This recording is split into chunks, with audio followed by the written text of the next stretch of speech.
I'm a dismissive avoidant. I want love, but I lack the capacity to give it and to receive it. I'm a dismissive avoidant, and I struggle with shame, that feeling like I'm defective, like there's something wrong with me and I'm not really lovable. And that comes from my childhood, where I received consistent emotional neglect from my parents. I mean, they loved me. They gave me a roof over my head and food and clothing, but we didn't really talk about feelings. And when I needed support from them emotionally, they just weren't there for me. And I personalized it. So I feel pretty defective. I'm a dismissive avoidant, and I struggle with self-reflection and introspection. I really don't look within, and I make other people and other things the scapegoat for my insecurities and my behaviors. I blame it on them. And that's because of that wound of shame. See, if I take accountability, I essentially am admitting that I'm defective. But if it's somebody else's fault, then I don't have to self-reflect and I don't have to face that wound of shame. That wound of shame, I avoid it at all costs. I'm a dismissive avoidant, and because of that wound of shame and that lack of self-reflection, I struggled to learn from my relationship failures. I tell myself when I meet the right person, I won't feel the need to exit the relationship. I'm a dismissive avoidant, and I feel very uncomfortable and very stressed out when things get too close, when there's too much intimacy, too much love, too much emotions. It's that wound of shame. Now, subconsciously and sometimes consciously, I'm afraid that if I let my walls down and I let my partner in, they're going to figure out that I'm defective and I'm going to get rejected, and they're going to realize that I'm not lovable. I'm a dismissive avoidant. So when things get too close, I feel the urge to push my partner away.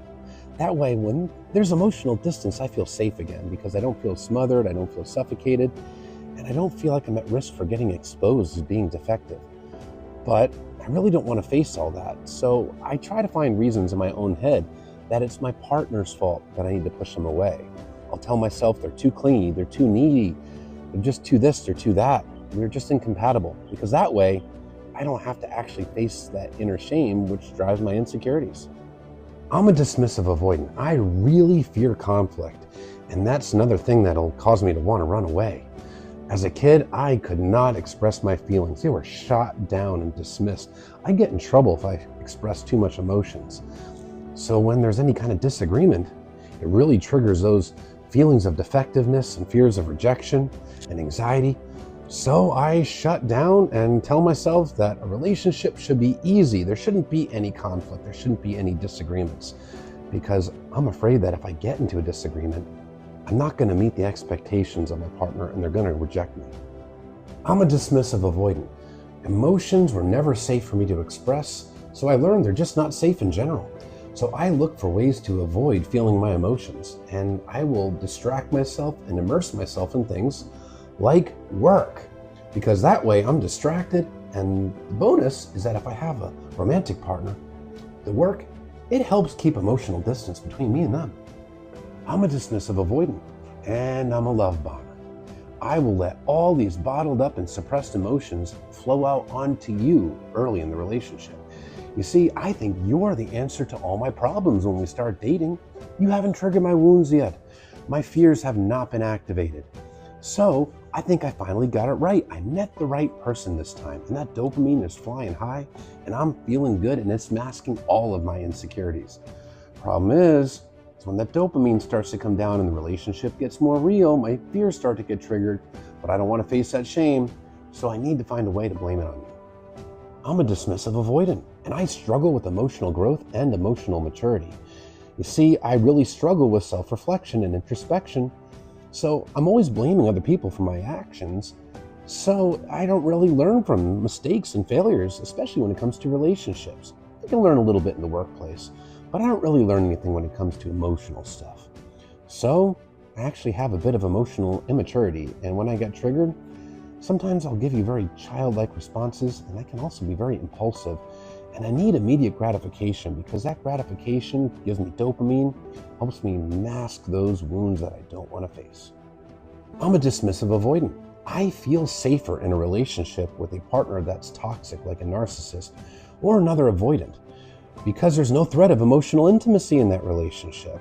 That person has their walls up and I have mine. It doesn't trigger my wounds. I do grow tired of it though, and then I long for the real thing. But when I find the real thing, it triggers my wounds and I push that person away. All I really want is to be loved. I just don't know how to actually receive it or give it. I'm a dismissive avoidant. I have a really hard time considering the needs of my partner and the feelings of my partner. I've learned from childhood the only person that'll ever look after me is me. So I gotta look out for my own needs first.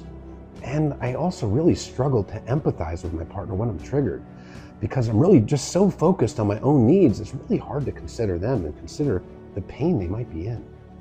I'm a dismissive avoidant. I can heal and I can become secure. I can actually do it. I can become emotionally available. I just have to want it. I have to want it badly enough to go up against my lifetime of programming, which means I can't avoid anymore. I gotta lean into the discomfort. And I can learn that wound of shame, that defectiveness isn't real. I'm not defective. I'm not unlovable.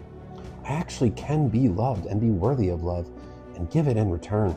I just have to commit to doing the inner work, facing the things I'm afraid of, and follow through with different actions and repeat those new actions so those new actions become automatic to me. But I can do it. I can learn to be a good partner.